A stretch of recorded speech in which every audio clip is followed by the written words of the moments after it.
55% of Gen Z and millennials say social media reviews are the top reason they try a restaurant, and 73% have visited a restaurant in the last 3 months because of one. Do you have timely reviews working for you? Quick-turn influencer review campaigns from Bell Communication can fill tables fast. Visit bellcommunication.com/influence to learn more. Welcome to Takeaway with Sam Okus, a podcast for leaders of growing restaurant companies looking to take their businesses to the next level. In nearly 2 decades covering restaurants, I've gained access to some of this industry's most influential decision makers, and I'm letting you in on the conversations. In today's episode, you'll hear from a chef and a social media content expert about how restaurants and other food service businesses can tap into chef-generated content to boost their visibility and their sales. Lars Smith is chef and owner of State of Mind Pub in Palo Alto, California, while Abby Hughes is head of growth strategy for Bell Communication. They have been tracking the rise of chef content on Instagram and TikTok, which really exploded during the pandemic when everyone was at home baking sourdough and becoming cooking experts. Now Lars is partnering with food service brands to create and share B2B content, while Abby and Bell are leveraging their Brilli platform to understand the full potential of this trend. They joined the podcast to share their tips both for chefs and for food service businesses on how to leverage chefs for exposure in the age of social media and why authenticity is key to any partnership between a brand and a chef. If you learn anything from this episode, please go follow Takeaway wherever you're listening and leave some feedback. It's the best way to get that lesson into the hands of a fellow restaurant leader. Jumping now into my interview with Lars Smith and Abby Hughes. Also, don't forget to stick around after the interview as I will share my 5 takeaways from this discussion, actionable insights that you can take with you on the go. Okay, I'm sitting down with Abby Hughes, the head of growth strategy for Bell Communication, and Lars Smith of State of Mind Pub in Palo Alto, California. Abby and Lars, thanks guys for joining me today. Thanks for having us. Yeah, thanks for having us. Okay, excited to talk about chefs and content. And I have to set the stage here because I think this is an important thing to point out for this conversation, which is chefs in the content space this has been a thing for maybe going on 30 years now, going back to the advent of Food Network and, of course, Food TV and chefs on their TV shows and Top Chefs. And there's been all sorts of ways in which chefs have been already a part of content, but we're seeing this really move into the social sphere. And now we're seeing businesses and brands take advantage of chefs in the best possible way, I should say. And so we're going to get into that. Lars, of course, with you as a chef, and Abby with what you guys are seeing in your work at Bell. Abby, we'll start with you just to tee this up a little bit. Why are chefs suddenly in the spotlight as it relates to content creation in the food service industry? Yeah, it's a really fun topic, and I'm glad you started by calling out this is not necessarily a new concept for brands to partner with chefs, but it's certainly taking off. I'll start with some data we've seen in the last year. The search for chef partnerships skyrocket on Google. It's increased by over 1,000% in the last year alone, and so that data tells a really interesting story. And we're also seeing more brands across food. So whether food service suppliers, manufacturers, restaurants partner with chefs to support menu innovation, to support marketing promotions, to help with sales testimonials. So it's definitely increasing in popularity and really for good reason. We've been really digging into why the shift now, why are chefs taking off, especially in social media partnerships. And it comes down to where the food service industry is today. And so Lars can probably speak to this even better than I can, but we're seeing this shift in the buyer journey. And so this really started at the onset of the pandemic, where everything moved to digital, ordering moved to phones, researching new products moved to phones. Social media blew up even more than it already had been because of the pandemic and the need to connect with your peers socially. And so we're seeing that have a trickle effect within the food service space, within the marketing space, and operators are turning to their peers on social media to get that menu inspiration, to learn what the next big trend will be, to connect with their peers to say, hey, I'm having this, back of house issue and I need a solution for it. And so they're starting to turn to these channels more and more, which presents this big opportunity for brands to connect and partner with the chefs who are already engaging operators and coming up with these solutions, co-working these trends. And so we're starting to see that dynamic rise more and more. And it's very, very effective because at the end of the day, chefs trust chefs, operators trust fellow operators. They've lived the realities, they have that credibility. And so if you can partner with them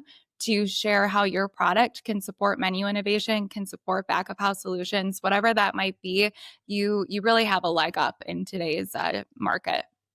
Oh, that's great. That's well said. And Lars, based just kind of making a judgment of about how old you are right now, but I'm guessing that you came up probably in that time when Food Network was taking off, right? You don't look so much different in age from me, and I just remember, there was a point in time when chefs suddenly became rock stars. Mhm. Was that, Lars, when you became a chef? Was that part of the appeal? Like, hey, I see chefs everywhere now. This is kind of cool. Well, yeah, that was definitely part of my journey. I was lucky to be raised in my grandma's kitchen, and my mom had a catering business when I was little. So there's really not a time in my life that food wasn't a huge part of it. And I was a kid I was probably the only 10-year-old that like wanted to be a chef. It was either veterinarian or chef, and then you figure out what veterinarians actually do. And I was like, I'm out. But it's really cool. Like I can remember right now thinking about watching things on PBS with my grandma. We have Yan Can Cook out here, but also Julia Child's, A Galloping Gourmet. And then all of a sudden, when I was 13, 14, there was 24-hour food on Food Network. And I remember being young, like, oh, Emerald. Okay, I got to get an Emerald cookbook. And like all of a sudden, these chefs were rock stars. But not only that, is that it was available 24 hours a day. And so, like when I was in high school, out too late, and I could come home. That's probably the only 16-year-old coming home and throwing on Food Network and seeing what was on. And it was really, really cool. And it definitely, like, as I was growing and getting more interested in what my career path was going to be, there was more and more and more access to chefs, to food, to recipes. For a time, foodnetwork.com had endless amount of recipes. I have binders still somewhere, where I'm printing out, actually physically printing out recipes to go through and study. And it just got bigger from there. And beyond it, I think part of it too, though, beyond Food Network, is thinking about Anthony Bourdain's Kitchen Confidential, and some of these writings and memoirs that came out were hugely influential for people my age. I think that came out when I was 16, and was definitely interested in reading his book. I'm like, whoa, like that I belong. Like, that's it's speaking to me. Yeah, but it's so interesting because I've been to culinary schools all over the country and partner with culinary schools, and it's interesting because I don't think they have a media division, right? You're not learning how to be a content creator as a chef. So, Lars, at what point did you yourself personally have access to or become a part of some sort of content? Was it social media? Yes. The quick answer is I begrudgingly did it. It's I'm just old enough that maybe I'm not hip enough to be doing social media, but we, in the last, really, I think the pandemic, we bring that up, is that all of a sudden you have a captive audience. And I had a couple companies that I worked with or that I was affiliated with loosely. Hey, do you mind doing some videos for us? And some of it was not just social media, though that was an avenue. Some of it was for website recipe building and things like that. And then, like in the pandemic, we just saw much, much more of this. You have a captive audience, and then everybody at home is cooking and baking sourdough and things like that. So I think that was the impetus for it really blowing up, and like that the data that Abby just told me even blew my mind, and I'm part of it.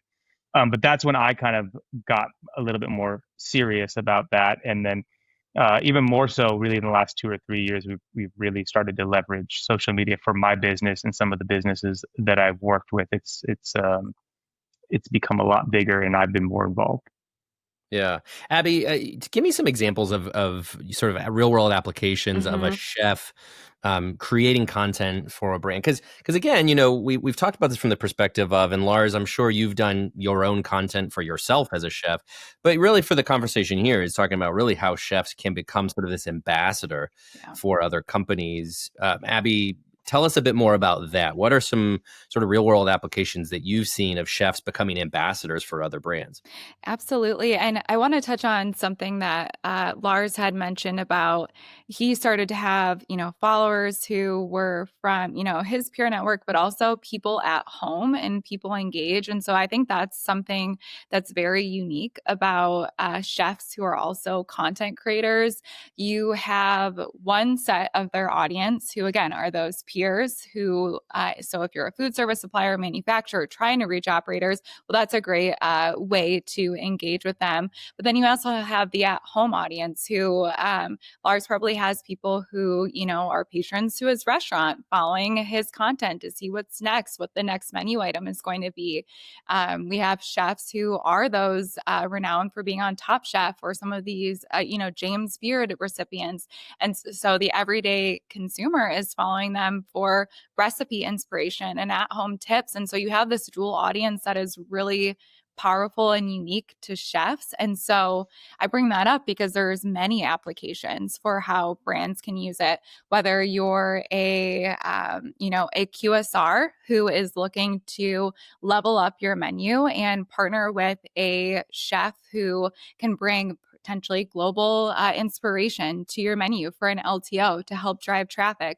Well, that chef probably, they have the culinary expertise to do it, but they also have that consumer audience who can drive the traffic to the restaurant. Swenson's is a really good example of that. They recently partnered with Chef Vinny Samino, who is I hate to call him up and coming, but he just recently was named as a best new chef in food and wine. And so, and he's from the Cleveland area. Swenson's is from Akron. And so they teamed up for a really authentic partnership where he came in and created a menu item that just took off and generated a lot of buzz, both from the content and media perspective, but also really helped to drive sales for Swenson. So I think that's a great example of the way you can leverage a chef if you have a largely consumer audience. But like I said, if you are a supplier and you are looking to promote an upcoming product or you have a priority SKU, tapping someone like Lars to say, hey, is this a product that you would actually use or do you already use in your kitchen? If so, can we create, content around this showing how it can be leveraged on menus? And so I'd actually love to, if I can, pass it to you, Lars, because I know that's something that you do often. You're working with brands on these types of partnerships. So I think you could probably speak to that firsthand.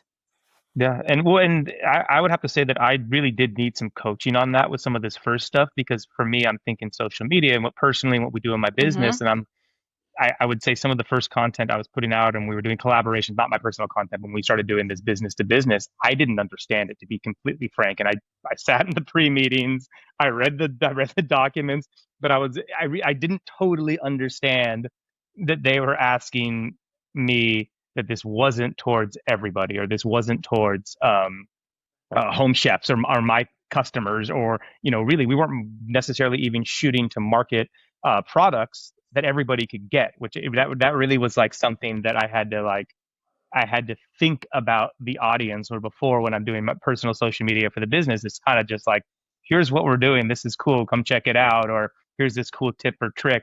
And so that was definitely a learning process, and I certainly needed some coaching from the marketing companies as well as the brands that I was representing. And so that was a bit tough. But now that I think I understand it better and I've got that feedback and some recognition from my peers, it's a really, really powerful tool. And it's cool to see that interaction from chefs to chefs, because I have my local network here, but all of a sudden with social media, you can reach people everywhere, really, really everywhere. And I think it's a great tool. And I think while we're talking about the growth, I think it is just the tip of the iceberg so far. We're seeing more of it, but I think it's still kind of, I don't want to say it's in its infancy because there's a lot of it going on, but I don't think that it has been exhausted or that it's even really reached its max potential yet. I would have to agree with that. I think there's a lot of untapped potential here, especially on the B2B side of things. And it certainly is in its infancy when we think about chef partnerships on social media. And so, Lars, I would consider you a trailblazer in this. And even though, at first you needed some coaching there, you certainly do it well. And so to go back to your question, Sam, there's also some definitions that I think would be helpful Yeah. to share to level set here. And so we really look at it in three ways.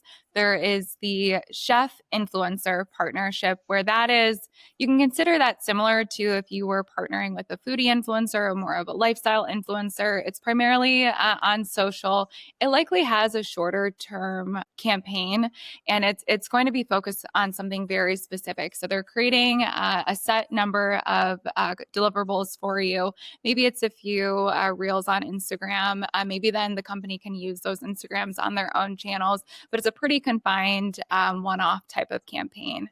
Then you move into what we call chef ambassadors. And so that is likely a longer term program where there's going to be that social element and there's going to be that digital element, but you're working with these chefs on longer timelines. And so you can start to leverage them across your marketing. And so when you're going to a trade show, you could potentially have that chef show up and do a demo for you on site. So not only can you get that engagement while at the trade show, but you can leverage their social presence saying, hey, if you're going to be here, check out this booth. I'll be there too. And you can drive that booth traffic. You can work with them for recipe development, menu innovation. You can even consider using them in your own press and media interviews if they're that longer term spokesperson. So there's a lot of power when you start to think about chefs on that longer term timeline and as an ambassador. And I think that works especially well in the B2B space because the decisions you're influencing in B2B carry far more weight than the decisions you might be influencing when you're saying, hey, go and try out this new restaurant in town. That's a pretty low risk activity to do. But for the operators who are making these decisions, they're spending a lot of money and they need to make sure that these solutions will work for them. And so having a longer term ambassador builds in a little bit more of that credibility, that authenticity and trust. And then the third category we often look at are chef councils. And so that's where you're bringing in potentially multiple chefs, could also be, experts in nutrition. It could be folks from R&D. It could be mixologists. And you're bringing together this group of culinary experts who might have that external facing focus like the ambassadors do, but they also might be an internal resource too to help again with R&D, trend forecasting, market analysis, different things like that. And so it's certainly a spectrum in the way that you can partner with chefs, but there's a lot of value in doing it. And again, there's just so much untapped potential right now in the space. Yeah, it's a great point. And, it's interesting. I've been covering this industry for 16 years, and I remember going back the 16 years. I used to go on these tours for commodity boards for some of these suppliers, and often chefs would be there, and it's exactly what we're talking about. But this was before social media had really become a part of this, and it was these chefs representing these companies and then serving food with their product and sort of validating, I guess, that company. And I'm just there along for the ride to be educated, not for any particular kind of content, but it sticks with you. I mean, it makes a more of an impression than if said company just puts out an advertisement that is kind of generic. But Lars, I mean, one thing I know about chefs, and including I'm sure yourself, is you've got high standards. You've got this standard for yourself as a chef, for your restaurant, for the ingredients you use, for the products that you're going to endorse. So tell me, Lars, from your perspective, what's the right way to go about a partnership like this? What are some considerations that you're thinking about as a chef, thinking about partnering with another brand? Yeah, and so I can't speak for everybody, though I would guess that a lot of chefs think like I do. But because I have 3 restaurants and I'm a known quantity in my community, and while this is business to business, I have to also start from a point where, like, does this make sense for me and my business? I'm not going to represent a product that I don't use or wouldn't use or don't use on LTOs, and it needs to be on brand with me. And I think to be passionate about it because that's best for me and the other business I'm working in. So that's kind of the starting point. Is if it's something that's not on brand for me as a chef or with my businesses, that's kind of a non-starting point, or we have to negotiate something different about that.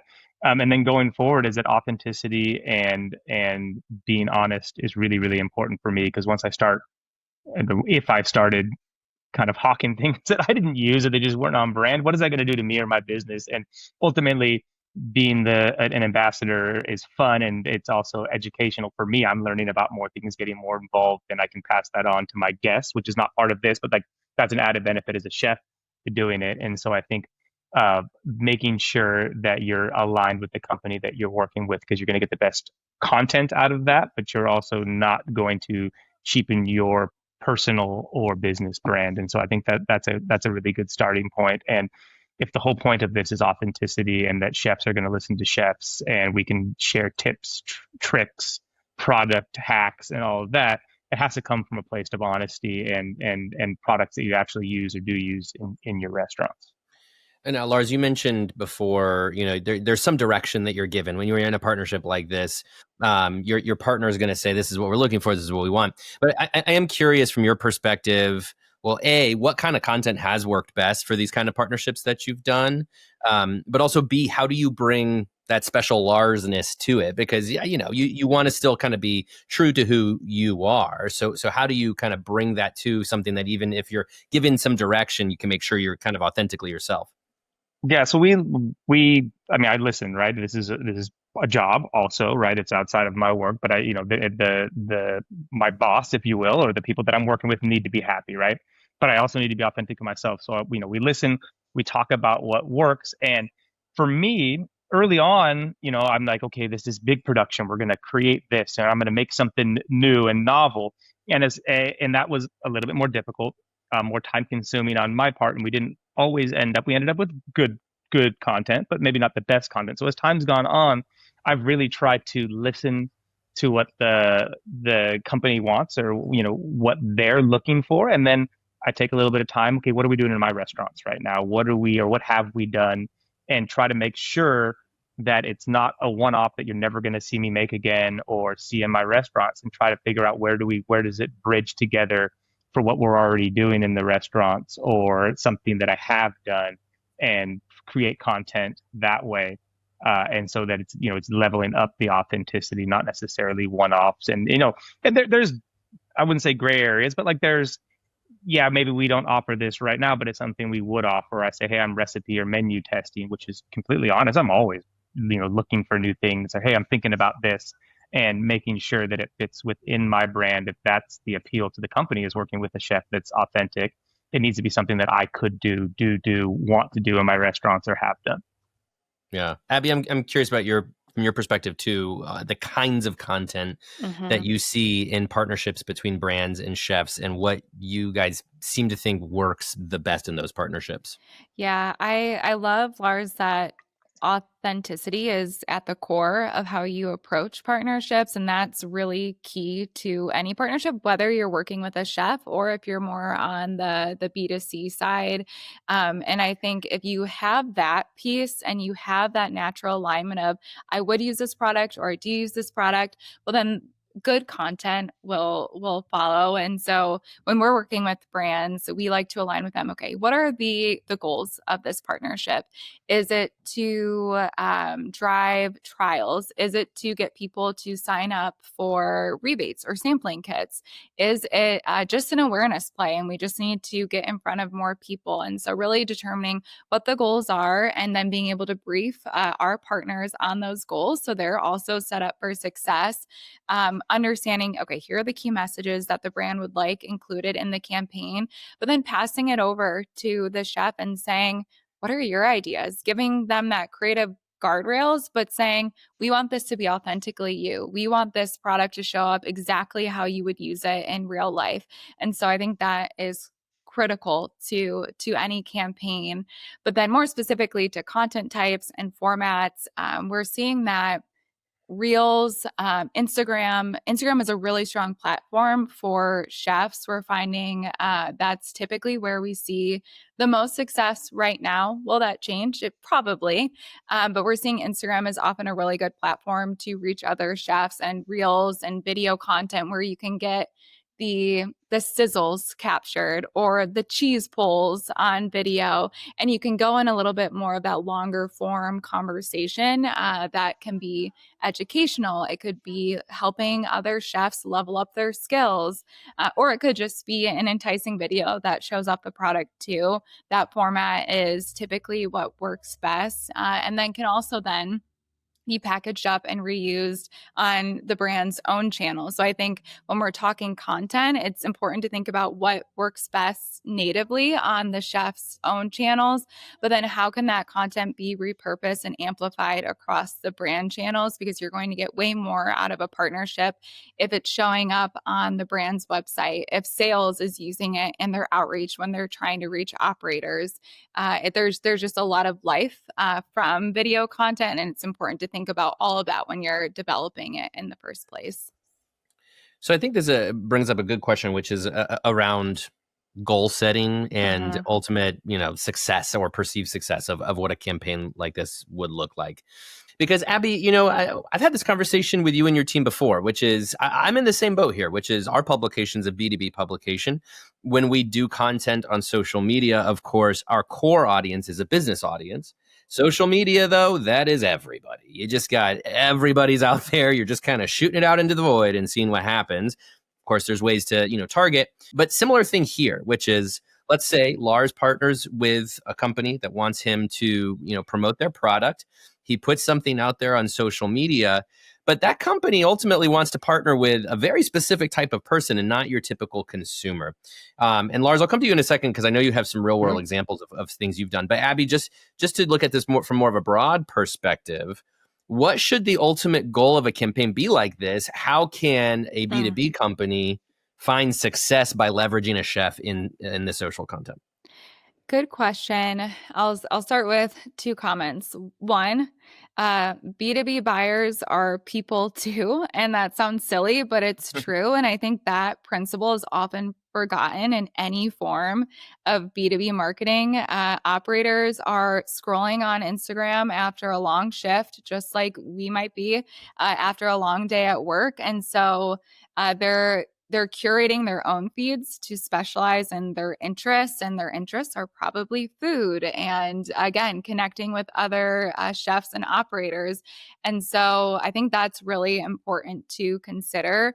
And I think a very unique element here on why social and these more consumer-facing channels work in food service is because operators wear many hats. I like to call them CEOs or chief everything officers. They're so busy. They don't have time to be on LinkedIn necessarily.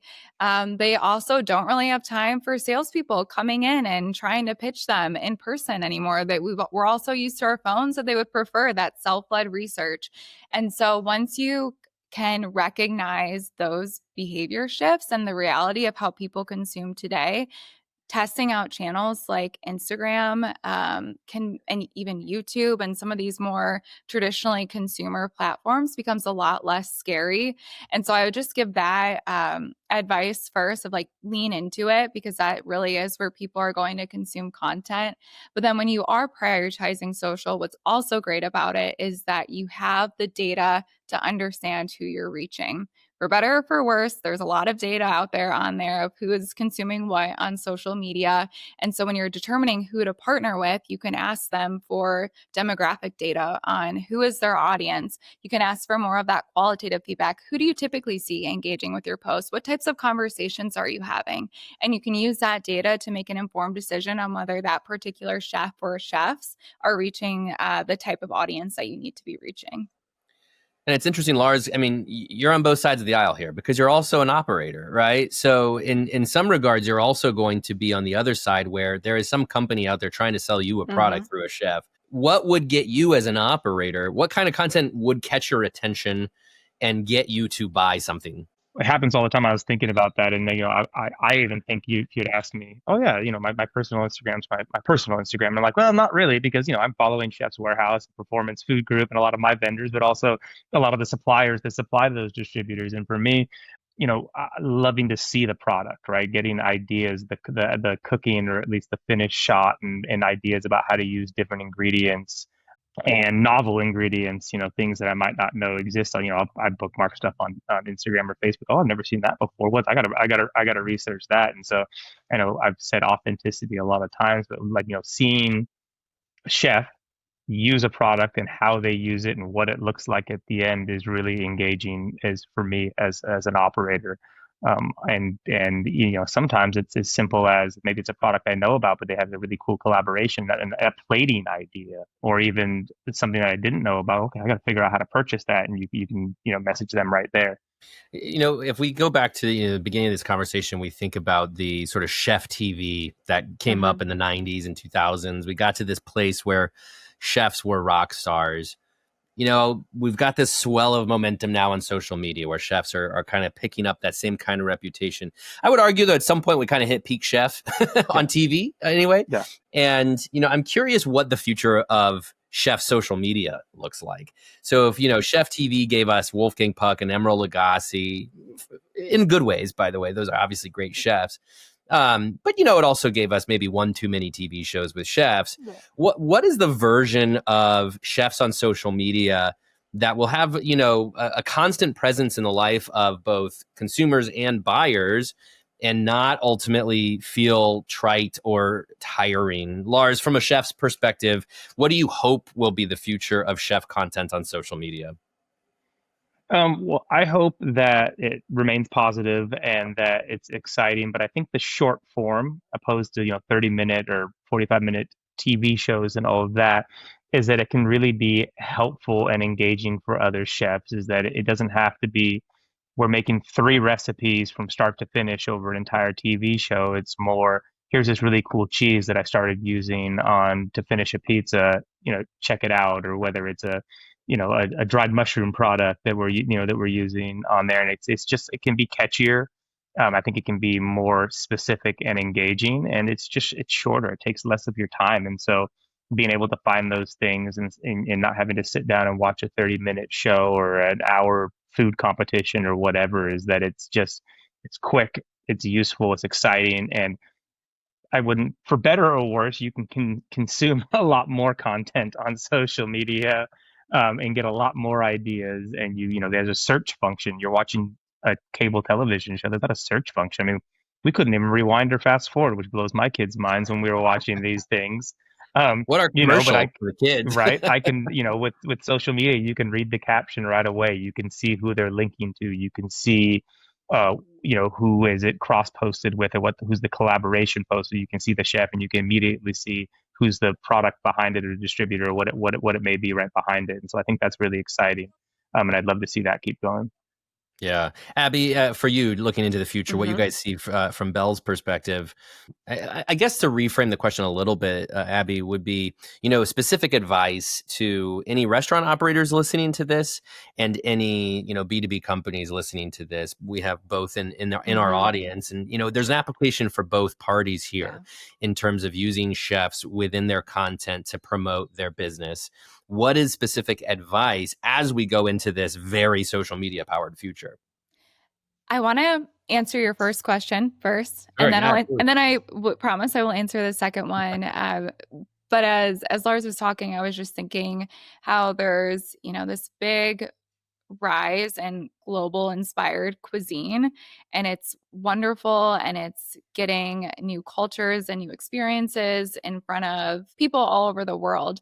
And I think social media is a great tool for furthering that globalization, and getting, again, different cuisines in the hands of different people. And so I see chef influencers being a great tool or conduit for that, and inspiring, again, new flavor trends, and again, global cuisines. And I just am really excited to see the innovation that comes from that, and then also the accessibility that it brings too. To answer your second question, what are some practical tips? What's the future of this? There's a term called social SEO, and it's basically the social equivalent of search engine optimization for Google or other platforms like that. And people are moving away from searching things on Google, and they're going directly to social media to search instead.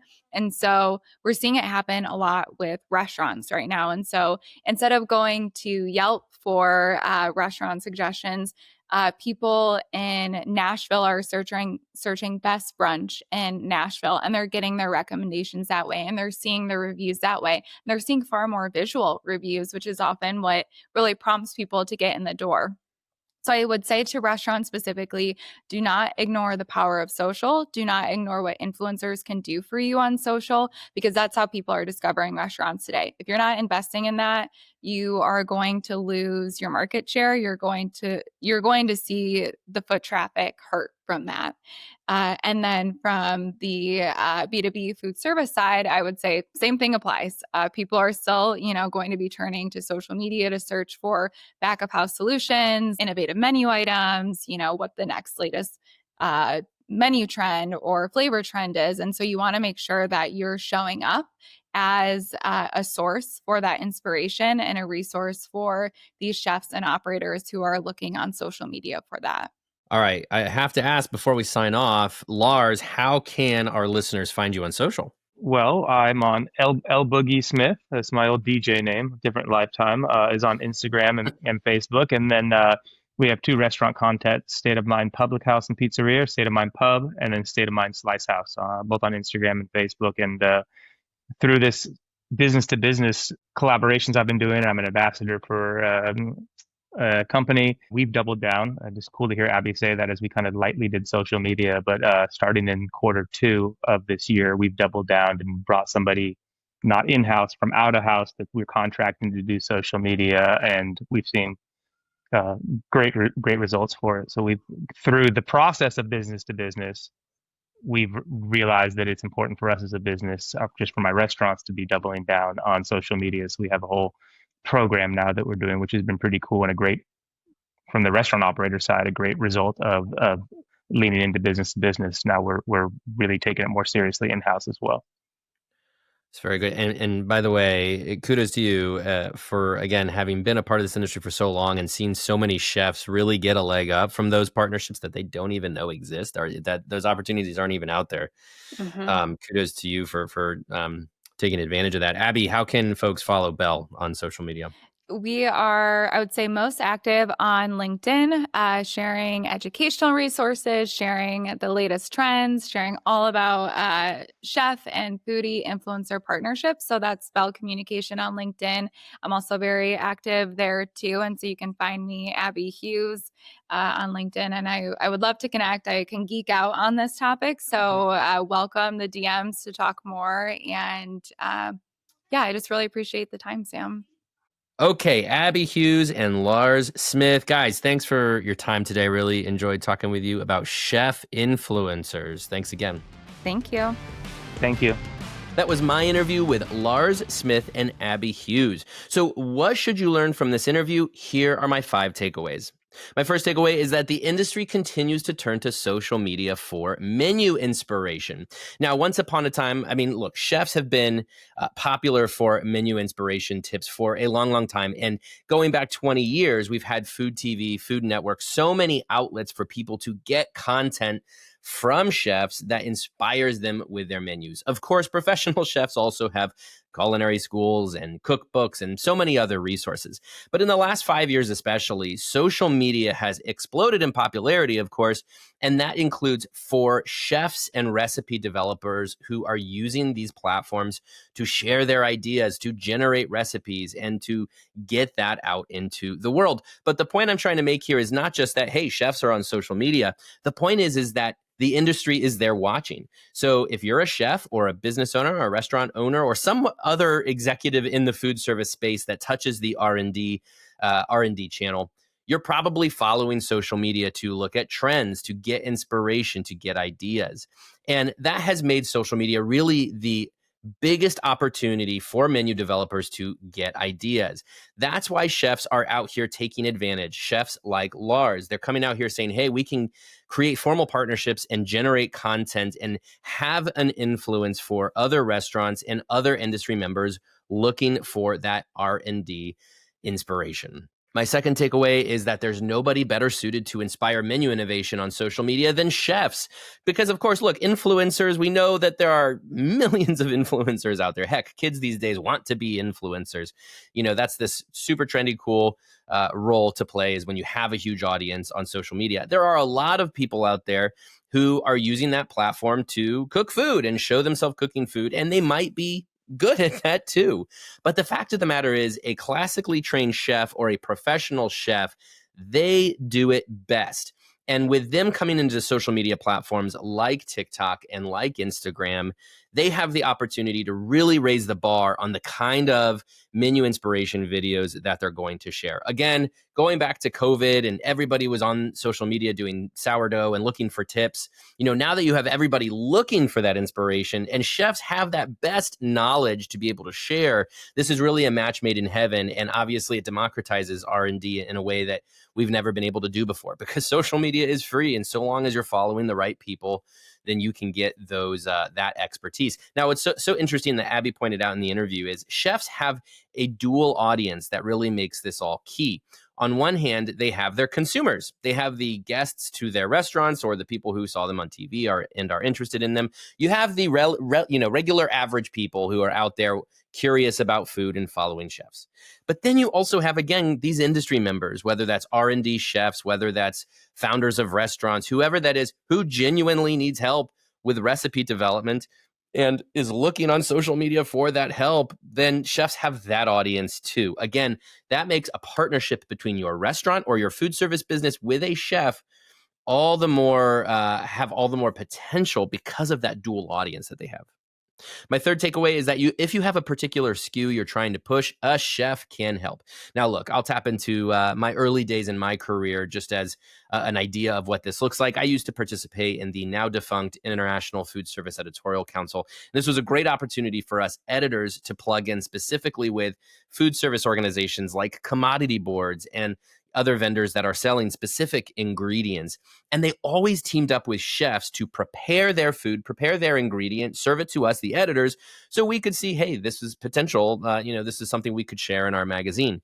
The fact of the matter is that those relationships should continue into the social media age, where if you're a vendor that is trying to sell an ingredient, or maybe you're a restaurant who specializes in, local sourcing, and you have a local vendor that is giving you a bunch of, rutabagas, and you need somebody to help shill the rutabaga dish you're going to come up with, a chef can help you do that. You can have these chefs come in as hired guns and really lean into the potential of that ingredient, that SKU, or whatever it is you're trying to push. Create content around it, and then you get to share it on your social channels to show what's up. There is great potential here for any food service brand who is looking for that leg up in selling a specific ingredient or type of food.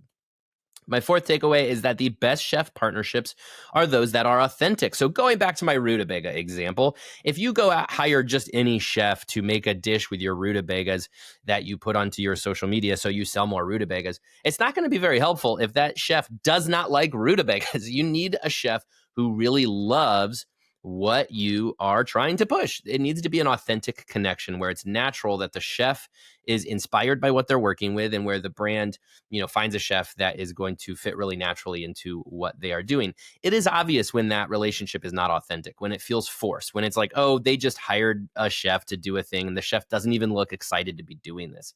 You need to find a chef who is genuinely excited about your product, and then create some authentic content to share, because that's the best way to sell what you're trying to sell. My fifth and final takeaway is that most restaurateurs do not have time for the formal food service channels that will inspire them. Look, coming from my position, I always just assume everybody reads NRN, right? Everybody comes and gets us as a resource. The fact of the matter is that's not the case. There's 1 million restaurants in this country, 15 million restaurant employees, and there's nobody has time, right? Nobody has time, but especially those who are independent restaurant owners or the brand founders who wear lots of hats. It's hard to get their attention because they're just so busy. And so for some of the formal channels, like, maybe a trade show, maybe some online resources, or something else where we expect, if you need menu inspiration, you turn to this resource. It's not always the case for these folks who just don't have the time. But social media, they have time for because they're human beings. They're going to show up on social media probably at nighttime when they're doom scrolling before bed, and you can get in front of them there.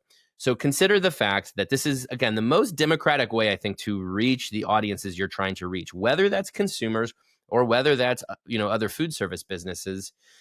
Social media gives you an awesome opportunity to leverage chefs to create content to get in front of that audience that you're trying to tap into. Those are all my takeaways for today. I hope you enjoyed this episode. Please remember to subscribe to Takeaway wherever you listen to podcasts and leave your feedback. You can also email me at sam.okus@informa.com. Thanks again, and talk to you next week. 55% of Gen Z and millennials say social media reviews are the top reason they try a restaurant, and 73% have visited a restaurant in the last 3 months because of one. Do you have timely reviews working for you? Quick-turn influencer review campaigns from Bell Communication can fill tables fast. Visit bellcommunication.com/influence to learn more.